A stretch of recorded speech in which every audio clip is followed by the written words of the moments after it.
Okay, so this presentation is based on a book, and it's all about love and love language. If you've never heard of that, there are certain categories that everyone fits into that shows them, fills up them with love, each and every one of us. And so this book is obviously going to be based on couples. It's very good for marriage counseling. However, there's many different versions of this book. So for this purpose, I am targeting the individual, not couples and so on. But you can apply it to your marriage, to your spouse, to your friends, to your coworkers. You will be surprised how much information this is going to help you when you're communicating with others. So, what is a love language for couples, families, loved ones, friends, even for pets? People tend to care about their pets just as much as they do a person. And they know their pet's body language, and their pet's certain bark just like a baby. So that's all important too. So the book is called The 5 Love Languages, and our theme today is Love Lives Here, because that is very important that we love our community. This is what the book looks like, and this version of it was originally published in 1992, and the original book that he wrote. Then this book was released in 2015. Over 11 million copies sold of just this book alone. So you can imagine how many copies he sold of his other books. There's one for couples, one for teens, several of them, several different types. This is cut off here, but that's for 8 years. It was on the bestsellers list. So, and the 25th anniversary for this book. Just a little tidbit of information. A friend of ours wrote a book and had it published and invited us to go to the book expo. And when I heard that he was there, I was first in line. Because he taught so much just from the book that I read. It wasn't even this version, it was the original version. And we did this presentation in a church, and even our pastors were blessed by it. So I had to tell him that story of how he had blessed us. So, what we need to know about love, and this is so important. Fear leads to anger. Anger leads to hate. And we have seen that over and over and over in our families. I know some of us tend to hold things in for so long that the only words that we can come out with is, I hate you. Well, that's not healthy. It's not healthy. It's not good. Is it possible to love someone you hate? That's a really good question. Anger held inside becomes hate, which we just talked about. And when we demand of someone instead of requesting and asking, it makes a big difference. As soon as we make a demand, that person is already filed that away as anger. Is perceived as anger. So we have to be very careful. And I have to remind myself so many times in my own family, and I wished I would have learned this when my adult children were young, that sometimes I find myself being more friendly and talking more lovingly to strangers than I do my own family. That's not right. So we have to really be careful what we say and how we say it and how it's perceived. Hate destroys a relationship. You've all experienced that at some point, I'm sure. One way or another. Either you hated someone you've lost, or there was hate toward you. Loving is a choice. Now think about that. No matter what a person has done, no matter what a person has said, we choose to hang on to that or let go of that. We choose to love that individual anyway. And as we talked about a couple of weeks ago, you know, you have to look at that person whether you like them or not, and their blood is just as red as yours and just as red as Jesus. You have to remember that. That makes a difference. Is your emotional love tank empty? This is how he describes if your emotional needs are not met. Picture the gas tank in a car. What happens? As that gas level goes down and down and down, and that tank is empty, that car is not going to go. Well, that's the same way with your emotional needs. If they're not fulfilled, you have a hard time coping, concentrating, loving anyone at all, including yourself. So think of your needs, what they are, and think of that as an emotional tank. Now, I added personal connection, and I honestly wished I would have done this as I was going back through these slides this morning. I thought, we should have done this. I learned this in a sales position that I had at Brookdale Senior Living. And what was so wonderful about this was we had to fill out a paper, everybody on our team. And it had gave our name, our birth date, not the year, thank the Lord, and our favorite color, our favorite book, our favorite candy, our hobbies, and you fill that out, and then everybody gets a copy of it. So when it comes to birthdays or secret gifts, we had the secret sister, secret brother type of thing, or someone you know is just feeling down and you want to do something for them, you pull out that paper, you know, their favorite candy is a Hershey bar. It's so simple just to get that for somebody. And you would be surprised how effective that is. And so we probably need to do that in this church sometime. Words are important. We must remember that. No matter who we're talking to, no matter what we're doing, our words are very important. What does James say? Life and death in the tongue. And sometimes things come out way harsher than we intended them to. So we have to stop and think about what we're saying, how we're saying it, and how we're being perceived. These are the 5 languages of love. So I want to read through them, and I want you to think about, oh gee, that could be mine. Just keep that in your head. Words of affirmation, I can tell you right now, that's my top. You may have one of these or all of these. I have a few of these, but words of affirmation is my language of love. Quality time. Receiving gifts. Acts of service, not survive. Acts of service. Personal touch.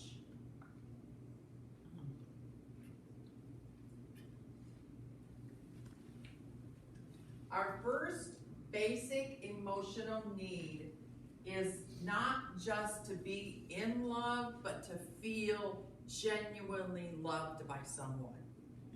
There's a big difference between, oh yeah, you do such a great job, I love you. As opposed to, you know what, you're a really special person and I really love you. I'm so glad you're in my life. There's a big difference between being genuinely loved and being in love with someone. And love that grows. If love isn't growing, it doesn't exist. Just like any relationship, just like our relationship with Jesus, it has to grow or we're left empty. I need to be loved by someone who chooses to love me. There's that word again, love is a choice. Who sees in me something that's worth loving. How important is that? someone is showing you love, they're also showing you worth. Words of affirmation. And that's when you told her knitting is for old women. I've never said that. I don't think those are encouraging words telling her she's old. You can see where the knitting needles ended up, right? How can we show love in our hearts for others? How can we show love in our hearts? I Googled affirmation scriptures. 110 popped up. 110. This is biblical. This is not just something that we do as humans or we learn as humans. God loved us first. And so you can pull up any topic and there's biblical scriptures that match it. 110 words of affirmation. If you're sitting down and writing a card or writing a note, there's plenty to choose from to encourage someone. Encourage someone. And that's another thing we used to do as co-workers. When I was a supervisor, what I would do is just write a thank you and hand it to somebody, stick it in their pocket or whatever.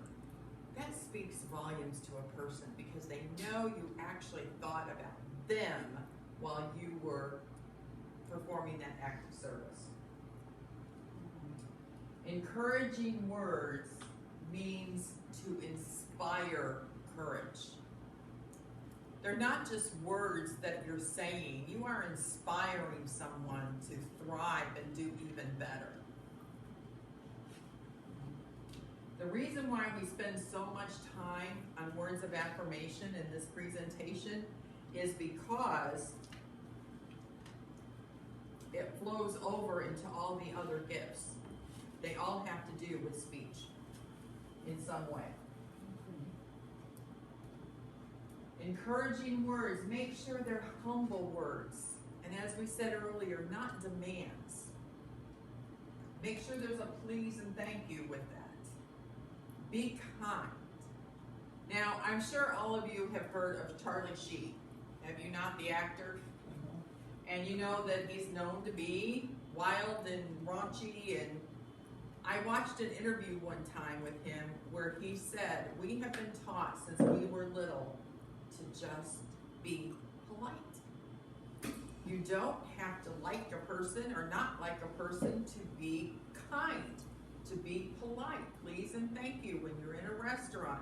I read an article not too long ago where a waitress despised working on Sunday afternoons because the people that came in from church were meaner than the regular customers. Can you imagine that? We have to be kind. Sometimes we're gritty, but be kind.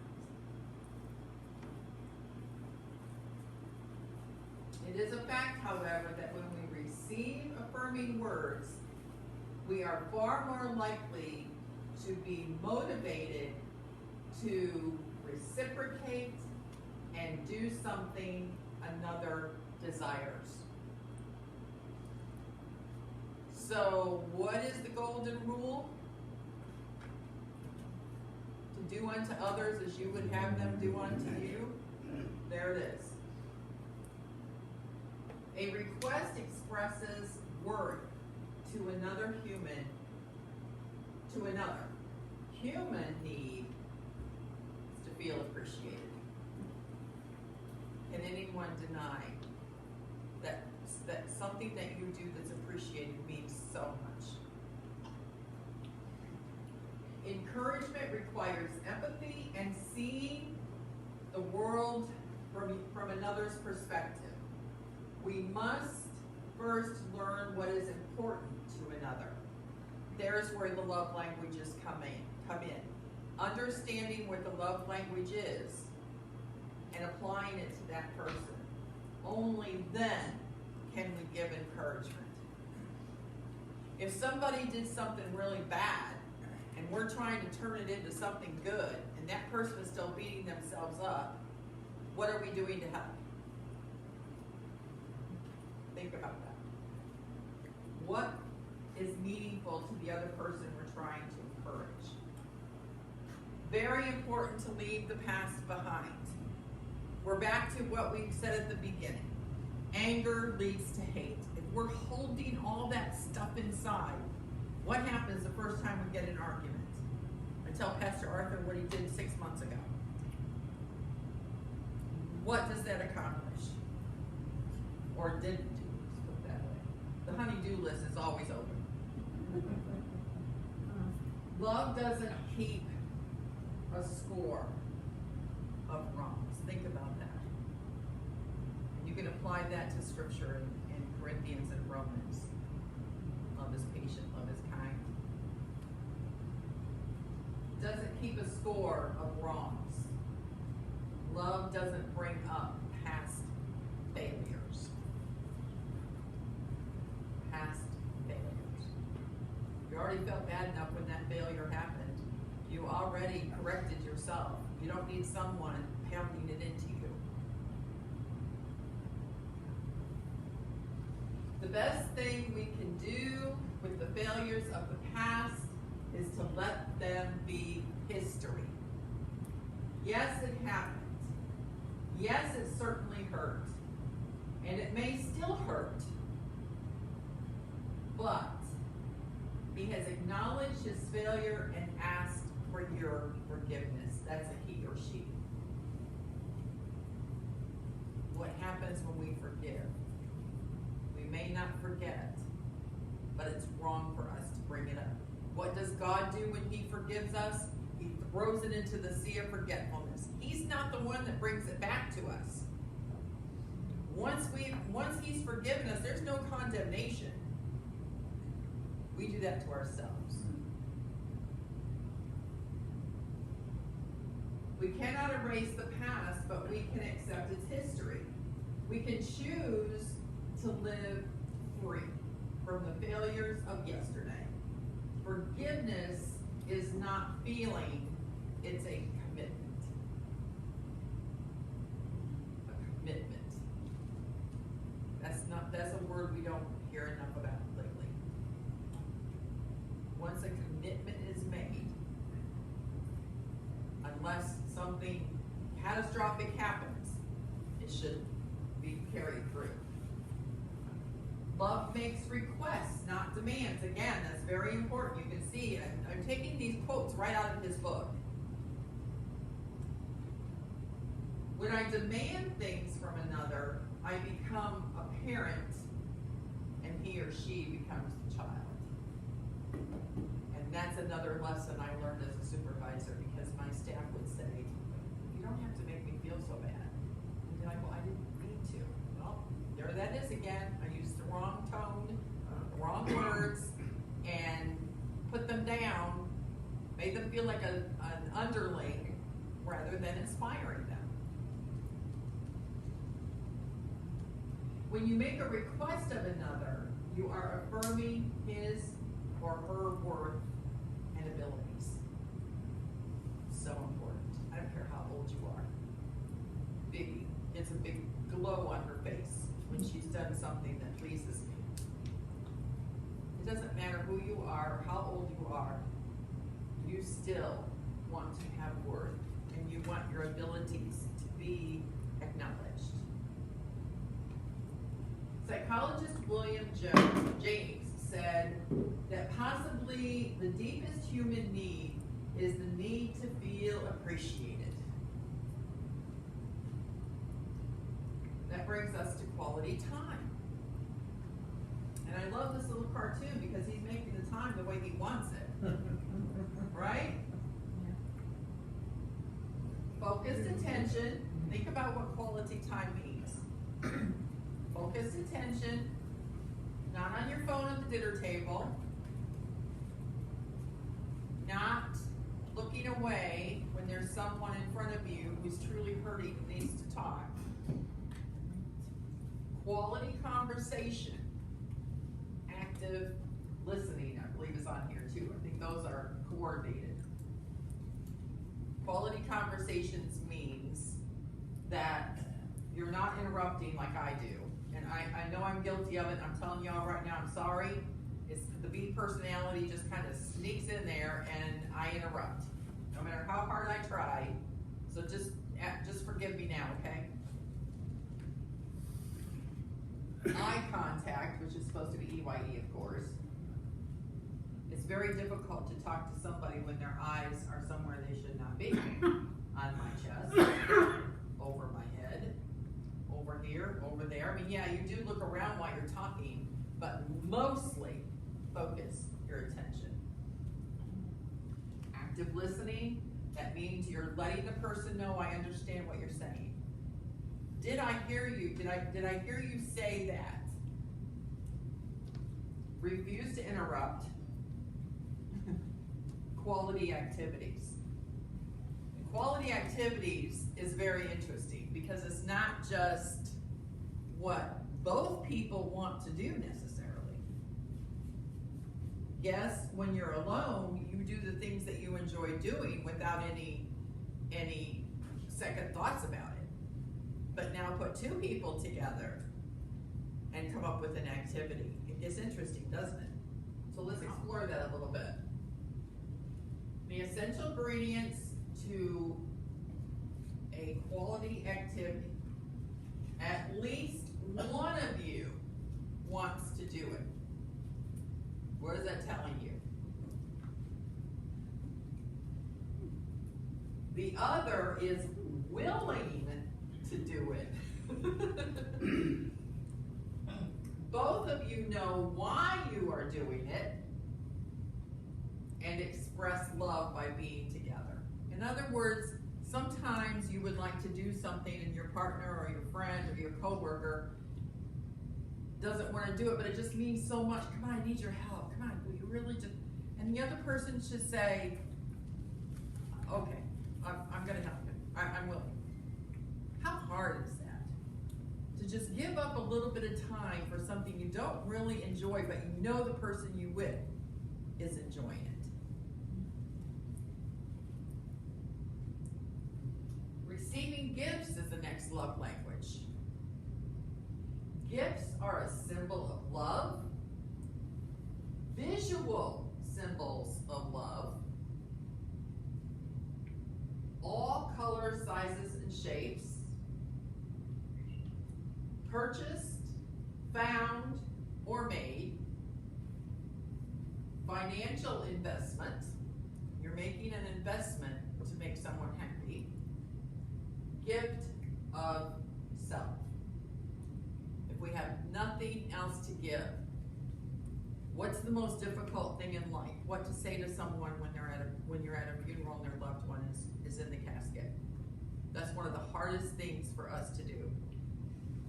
But most people will turn around and say, you're here, that's what matters. That's a gift of self. The visual symbols of love, color, sizes, shapes, purchased, found, or made, I can't tell you what a blessing it is. And you all do it here. The other church did it for us. They would be out somewhere and go, oh, Judy, I just thought you would like this. That is such a blessing. This goes back to our personal connection. It helps to know the person you're wanting to bless so that it is effective. Acts of service. No person should be a doormat. Because we are to be giving and loving and kind does not mean we are to be stepped on. That is not what Jesus meant when he said, give the other cheek. He expects us to do what's right. He expects us to stand up for ourselves. Acts of service is wonderful. When you're doing something for someone, but to be constantly expected to do that is not right. Acts of service is a gift. It's a love language. It's not meant to be taken for granted. How can you help someone? There's so many ways. We do it on Wednesday nights when we take boxes of food to other people. When you're bringing in donations for the Grace House and different missions that we're trying to do, that's an act of service. That's biblical.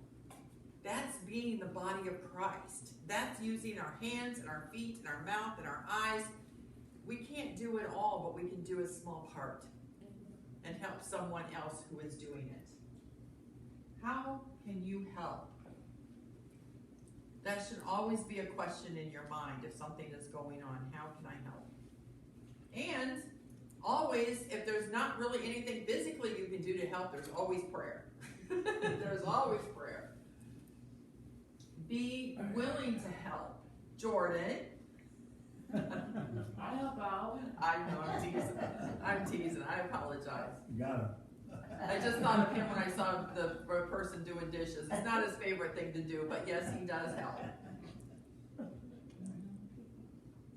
No parent, no person should ever be a doormat. Again, that's very important. Last but not least is physical touch. Now, there are some people that have really big personal space, and they don't want to be approached in such a way. Sometimes we forget that. We who are huggers and touchers, we need to remember that the person may not want to reciprocate. I had a friend in Pensacola, and I was always wanting to hug her. And she would hug me, and it wasn't until much later I heard her actually saying to somebody else, I just don't like the huggy-feely stuff. And I thought to myself, oh, great. So I respected her from then. I said, can I hug you? She would always say yes. So physical touch is very important. Think of an infant. What happens to an infant when they do not get held and loved, and they have all kinds of issues mentally and emotionally later on? Well, it's the same with us.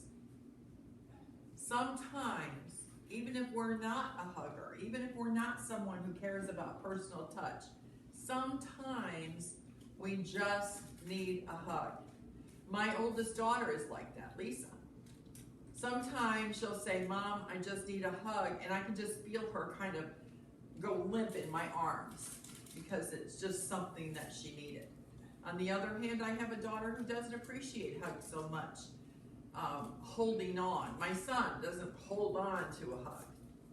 So we have to remember whatever our gift is not necessarily the other person's. Physical touch is a powerful tool for communicating. Sometimes just reach out and touch a hand for comfort.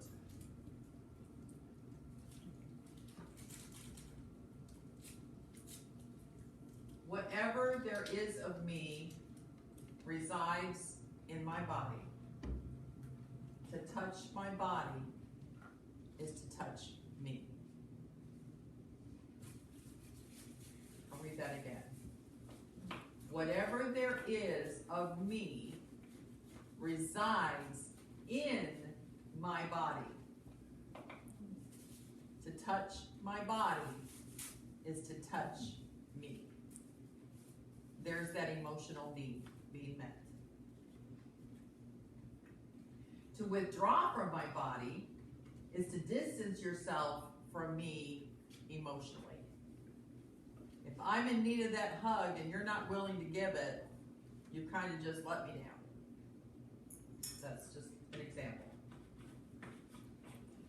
Almost instinctively, in a time of crisis, we hug one another. Why?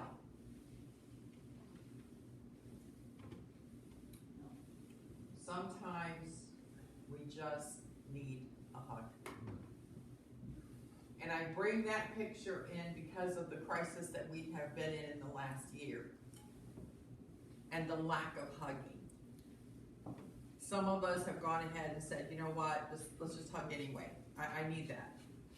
Others are saying, I'd really like to hug you, but How about elbow bump? You know how many people are suffering from not being able to experience physical touch in this last year? Think of the people in nursing homes. If any of you have been involved in people in nursing homes, the first thing they want is to be hugged. Almost always. If there's someone who is incapacitated to where they can't speak, or they don't maybe really even know what day it is, if you touch them, their eyes will light up. A lot of people are missing that. The suicide rates are going out the window. And I just bring that up as a matter of prayer and remembering the need that somehow, some way, a physical touch will help. Because physical touch is a powerful communicator of love, even if it's a handshake. So how do you find your love language? Has anybody had any ideas while you're watching this? What do I most request? What do I wish for from another person? The opposite of what hurts you most is most likely your love language. Make sense?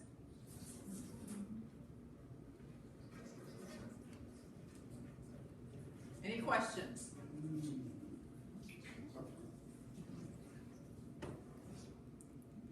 You have an idea of what your love language? You don't have to tell me, just shake your head yes or no. Do you have an idea of what your love language would be?